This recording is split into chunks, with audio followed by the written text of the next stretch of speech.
You're listening to the Valley Current. Historically existed that has allowed these universities to give more weight based on race. Is that something that is going to continue with this court, or is that something that's going to end? And so you might say all this starts with Brown versus Board of Education, pretty important decision overturning the separate but equal regime that existed under Plessy versus Ferguson. That was in 19, I want to say 19, Brown was, I think, a 1954 case. Plessy was a much earlier case. So they do reverse themselves. And this was actually something that was pointed out in the Dobbs decision, which is, yes, there are times when we make mistakes too. You know, we're not infallible. And so what we have is this body of constitutional law that looks at this, what's called this two-step examination known as strict scrutiny, which is if the type of racial classification is one that gets strict scrutiny, then you have to look at whether there's a compelling governmental interest that somehow overrides the strict scrutiny principle. And, you know, there's lots of little detailed formulations of that approach against different types of classes that get different levels of scrutiny. But race is one of them. And you might say, well, so what's the problem here? Well, the problem here is that other people feel as though they're getting discriminated when race, such as being Black, leads to people getting their applications to have greater weight. And therefore, are you arguing with that conclusion, or do you accept it? No, I think I accept the view that as a general proposition, education is probably a better way to deal with historical discrimination that unquestionably has existed in the United States since even well before the Civil War and well after it, and maybe even arguably right to this day. There's other interesting observations I'll make about that. I mean, I am amazed compared to Northern California how many mixed race couples there are in Florida, a southern state. You know, one of the first southern states to become a member of the United States. And, you know, slavery was big in Florida for a long period of time.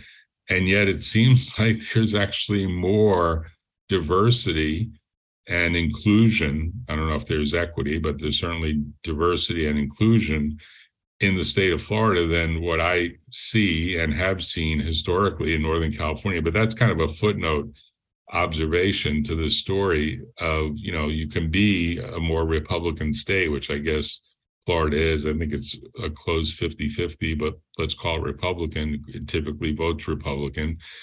And compared to California, which typically votes Democratic, and yet actually have more non-discrimination going on, at least based on what you observe in the street. But getting back to Students for Fair Admissions and versus Harvard, you know, there's a lot of historical law here that the court goes through in like a 237-page decision, which I'm kind of amazed that they don't have somebody that applies Occam's razor to really cut this stuff down, because when you have a decision that's that long, it's really hard to absorb what is the common thread that's playing out in the court's actual decision making. And it gets even more confusing when you have various concurring opinions that certain people join,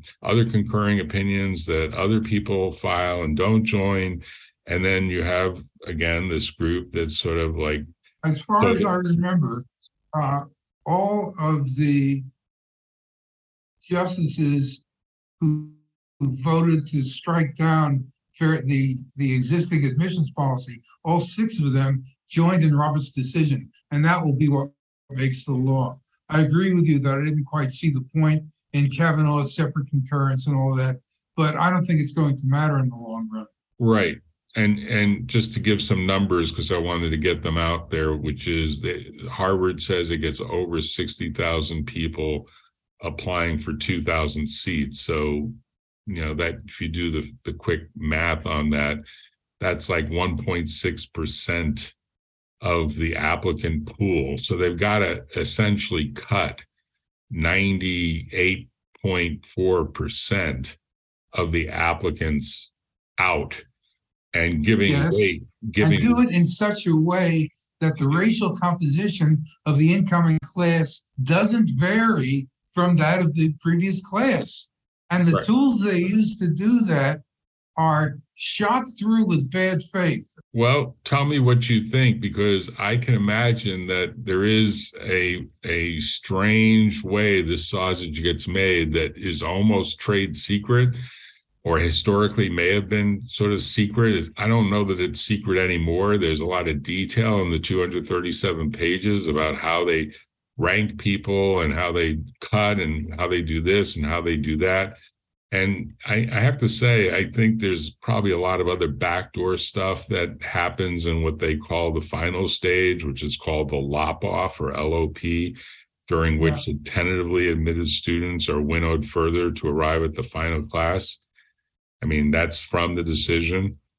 It's got to be viewed as something that they think is sacred. And here's the court throwing I'm laughing because, okay, go ahead. I'm sorry. Yeah, the court's throwing a spanner into the gearbox, but I don't know if that really causes any damage to the gears, frankly.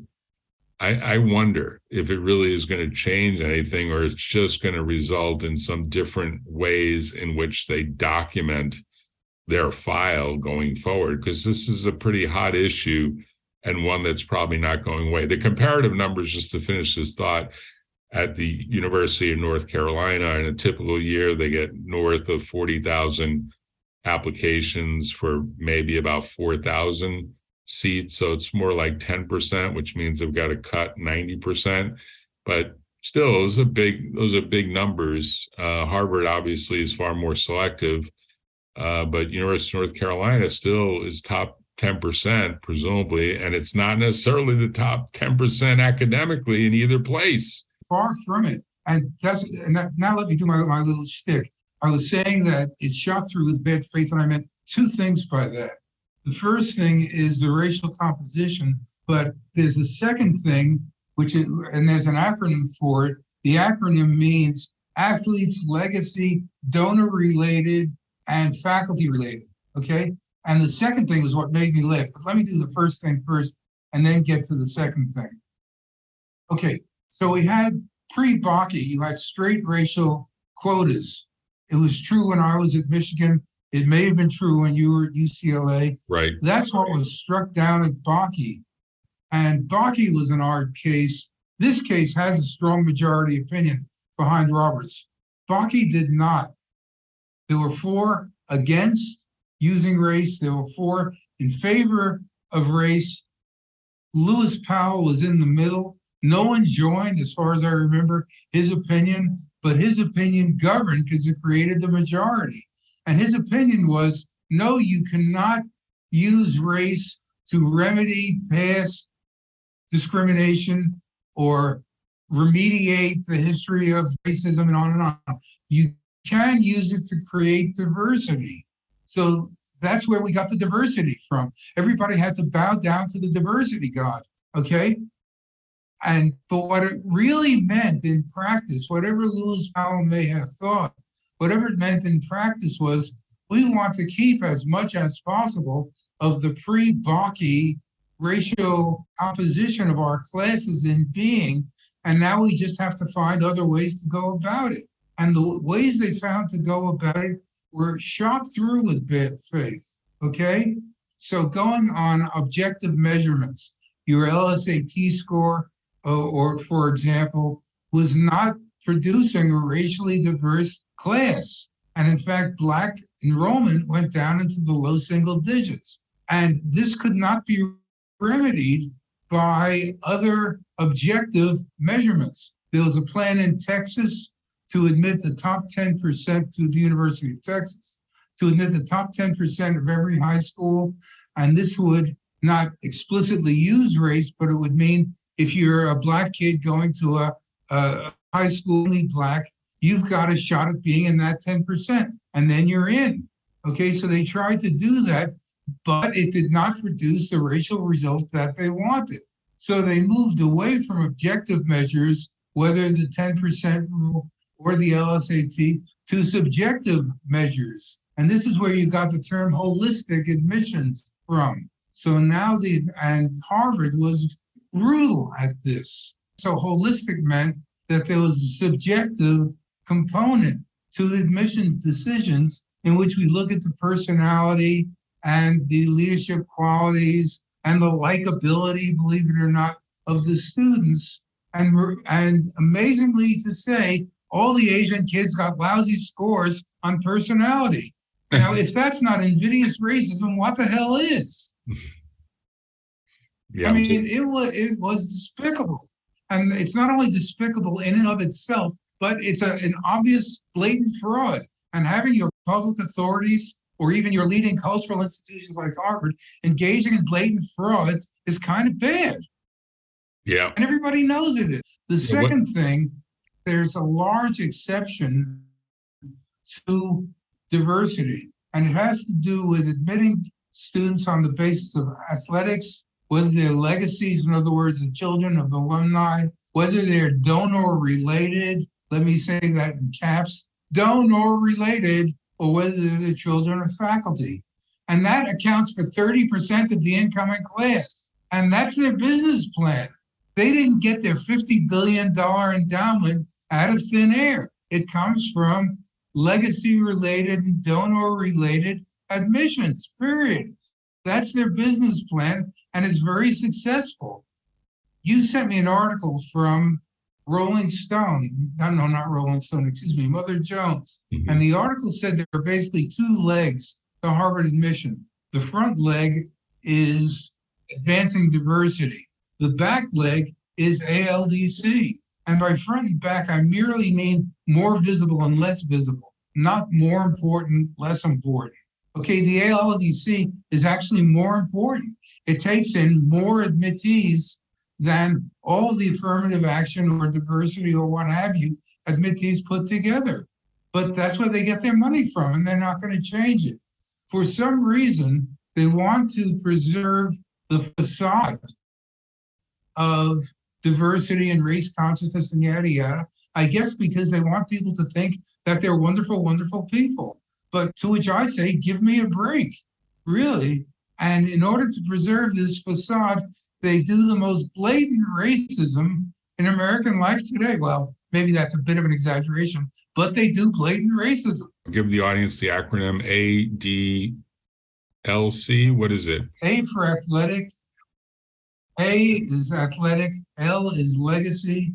D, it formally means dean's interest. The dean compiles a list of admittees he's interested in, but what it means is donor related. Okay, right. And C, children of faculty. Okay. But the interesting thing is, so when I first heard of this, I thought, okay, so there you get the basketball team. How many people is that? 6 or 8 or whatever it is. But no, this is 30% of the incoming class. And it's where they get their money from. So that's untouchable, diversity or no diversity. But they don't want to say that. So then they do this rigmarole about holistic and personality, but it's a sham. And it's a sham that uses really dirty tactics. Right. And I guess the argument would be, hey, if we can't compete for athletic talent, then the whole athletic department falls apart, and that changes kind of the entire culture of the university, right? If they always have a losing team. Their business plan is wildly successful. Right, but you're saying and they're not going to change it. But, right, but the objectionable part is who they sacrifice to get to this. Right. What they do is they take perfectly stellar Asian applicants and tell them they've got crappy personalities. I mean, come on. Right. I mean, the point is that it's almost an impossible task to not be subject to some criticism. And this applies to employers as well. So we should talk a little bit about how this plays out in real life. Obviously, employers are a different sort of breed and a different set of non-discrimination laws, but conceptually, there are often too many applicants for a particular position, like CEO of a company. I mean, how many applicants could they get? I think if you look at LinkedIn, when they advertise for a CEO of a company, they'll often say in LinkedIn, like 4,000 people applied for this job, for one slot on LinkedIn. And obviously there's lots of other sources of resumes than LinkedIn. And so there's got to be a decision made, presumably by the board of directors in the case of a private corporation or a public corporation for that matter. And in the case of a university, no, Harvard is a private university. University of North Carolina is a public university. I don't think that court really cares that much about the difference between private and public so far as this body of law is concerned, equal protection law is concerned. Maybe there could be some arguments made, maybe they have been made historically, but I think this decision more or less says it doesn't really matter whether it's public or private. And it still gives a lot of discretion, as much as it's effectively saying we're changing the approach that we endorsed or that Powell created in Bakke, and then we reaffirmed in, what was it, Bruder as a Michigan law school case. So your alma mater. It seems like at the end of the day, they're still leaving a fair amount of leeway open to the way universities. Yes, and I'm not happy with the idea of taking one sham called holistic, replacing it with another sham called the essay. And I really don't see the point in going through that exercise. Let me say one thing about Grutter, since we've now touched on it. Sandra Day O'Connor in Grutter said, yes, racial classifications are quite bad, quite dangerous. We're still doing it because we have to. We can't think of what else to do to get the result we want. But we should put a time limit on it. And in 25 years, it should be on its way out. That was not a statement of the law. I mean, it's not the law that it must die 25 years, 2003. But that was the way she justified keeping these racial classifications in being. Did you believe at the time, and this is a setup question because the answer for me is no, I did not believe at the time that it would go out in 25 years. I thought, show the cat the way to the dairy. If we can get goodies by claiming diversity, then that's what we'll do and do much more of in the future. And that came to pass, did it not?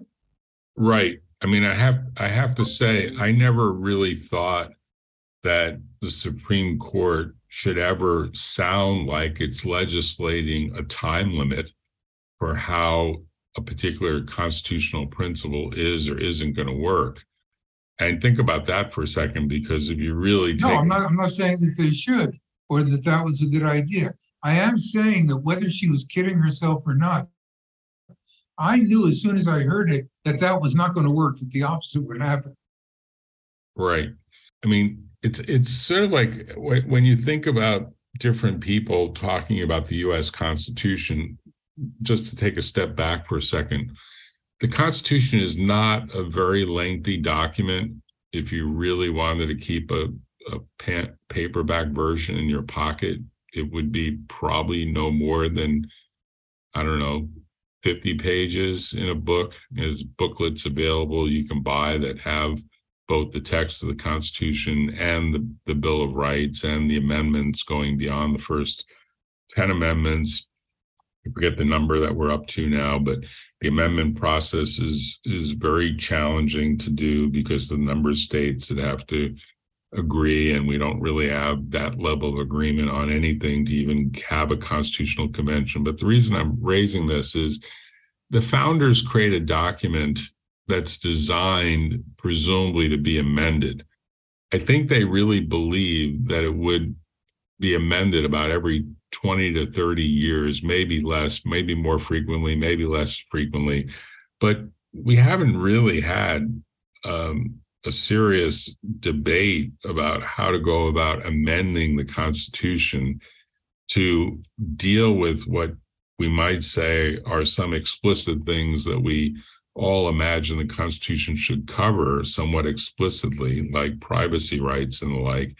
We haven't really had that debate, almost because people think it's a big waste of time because there won't be a buy-in by the states. And it probably would be a waste of time. So that leaves to nine justices, several of which Trump got to appoint, basically starting with, as we said, Ruth Bader Ginsburg, deciding to not retire early enough for Obama to timely be able to select someone else. And then, of course, we have the way the Garland appointment was handled, which that was way out of line, no question, way out of line. So there's a lot of politics about how these 9 people end up getting onto the court, and are they, and this kind of gets to your point that we'll cover in more detail by the end, which is they're supposed to really debate in a serious way the principles of the U.S. Constitution without a lot of sniping or snarky behavior or snarky language. And it's supposed to be much more judicial. And for my money, I think the opinions need to be, or should be, a lot shorter, because I don't think citizens will read 200 pages. I agree with everything you're saying. I was amazed at the language that Gorsuch and Sotomayor used in 303 case about each other. It was amazing to me that they would actually write that way. To her credit, Elena Kagan does not do that. Right. So John Roberts does not do that. So to some extent, it's crappy personalities. But I think the problem goes beyond crappy personalities. Right. And you could say it probably suggests effectively what some people call in the corporate environment the dysfunction of the team, where teams are basically not unified enough, even when they disagree as rivals or as on a spectrum of different levels of liberal versus conservative thinking of how the Constitution should be interpreted. They aren't taking their disagreement in a way that produces more light. They're taking it in a way that produces more heat. And for my money, that's not the Supreme Court that gets a lot of respect. In fact, it's the Supreme Court that I think, unfortunately, is getting more and more disrespect, certainly by various newspapers, various politicians. Alito and Thomas are not helping either, but I agree with you. Right. And so, things like the leak of the Dobbs decision probably was inevitable, because there is a level of animosity now that is creating folks who just don't have a level of trust with each other in terms of trust and respect for the decision-making process. It might have been better, frankly, when Ruth Bader Ginsburg and who's the Italian guy who was on the court and then he was found dead in a hunting. Scalia? Sorry? Must be Scalia. Scalia. Yeah, Scalia and Ruth Bader Ginsburg apparently used to get along, and they're like on the opposite ends of the spectrum in terms of liberal versus conservative, but they apparently were good friends. Yes, because they have something more important than ideology to bring them together. They loved Leto. That's the case. Right. And so at some point, I think we're going to see some important scholars, and maybe we've already seen it, I just haven't seen it put in print, suggests that there needs to be some level of counseling provided to the justices about how they are impacting their credibility or their lack of credibility. And I'm sure Roberts has this on his mind, because the court is not getting the kind of respect. And I think in many ways, that's probably the most damaging thing that's played out through the process that we've seen, where new justices have come on board and the level of animosity has increased. And in general, I think to some degree, this decision-making process that looks like it's just slamming a bunch of historical precedents that were viewed as sacred under principles of stare decisis, starting with the Dobbs decision and now kind of going forward with this series of decisions that you could argue are all pretty much reflecting a division in the country, but in a way that's even much more conservative than the actual decision. Bring them together, exactly. Right. So what we have now is some very lengthy opinions that seem a lot less judicial to me. They certainly seem a lot less academic. I don't know how these cases are going to be taught in first year or even elective constitutional law within law schools. I'm not sure how they're going to get summarized, and I'm not sure how they're going to be harmonized with historical views about the way in which these doctrines work. But that said, I'm sure to a large degree, we're going to see more of it in the next few years, maybe as long as the next 10 or 12 years. So fair emissions is a very lengthy decision that gives a lot of data about how the selection process occurs, a lot of historical review, starting with Brown versus Board of Education, about how the court has created its equal protection doctrine, and then a lot of what might be called give with one hand or take with one hand and give with another, where net, the power of these committees to choose who is going to be one of the people in the 1.6%, less than 2%, that get admitted in Harvard to Harvard. And we're talking about the Harvard undergraduate class, but the same principles will apply to graduate students as well as law students, which are probably even more selective. And then to the public University of North Carolina, its exclusion of 90% or inclusion of 10%. It's probably not really going to change the power. It's going to change the documentation and the way in which CYA, cover your ass mentalities apply. And so I think it's disappointing that. Well, I've been critical. I've been quite critical of affirmative action, or my tone has been. But let me say that the key insight, which is the problem with racism, the problem is structural. In other words, because of this long history that everyone recognizes, Black people have less financial capital and less social capital than other groups. And this has effects, and it's true. Okay, it's true. What I resent is trying to make other people, and specifically Korean applicants, pay the price for that. If Harvard is so hot on correcting injustice, let them take a look at ALDC, but they won't do that. But that's my real problem with Harvard. Not that structural racism does not exist or that we can sweep it under the rug. I agree with that. I'll just drop a footnote here that I saw some interesting research a while ago that said that part of the problem in terms of equality or lack of equality of minorities is that they haven't been able to purchase their first homes and get mortgages and find down payments, and that not getting that's what I meant by financial capital. Right. Not getting on that financial elevator is really the source of a lot of the inequality, because real estate has historically been, even beyond California, throughout the nation, the sort of nest egg major investment that couples or households make, and that results in the equivalent of a retirement fund in the equity of that real estate that gets built over sometimes as long as a 40-year period of time that people will hold a house and have a mortgage on it, or have a refinancing, and it's that lack of appreciation and then the pass down effect that occurs in estate planning.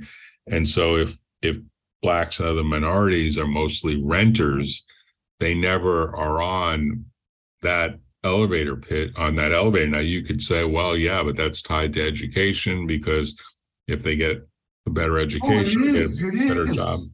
And in many ways, as you may remember, I went to school undergraduate in Boston, and that was at the time of the busing controversy. And people in Southie, the Irish neighborhood, did not like Black kids being bused in, or their kids being bused to Roxbury, the Black neighborhood. But in the course of that, to get to the point, it turned out that the Roxbury schools had a budget of $200 in 1965, $240 per student, and the Southie kids had like $465 per student. Come on! I mean, it's indefensible. Come on! And of course, that has effects. Right. So it starts pretty early. Stay tuned to this episode of The Valley Current.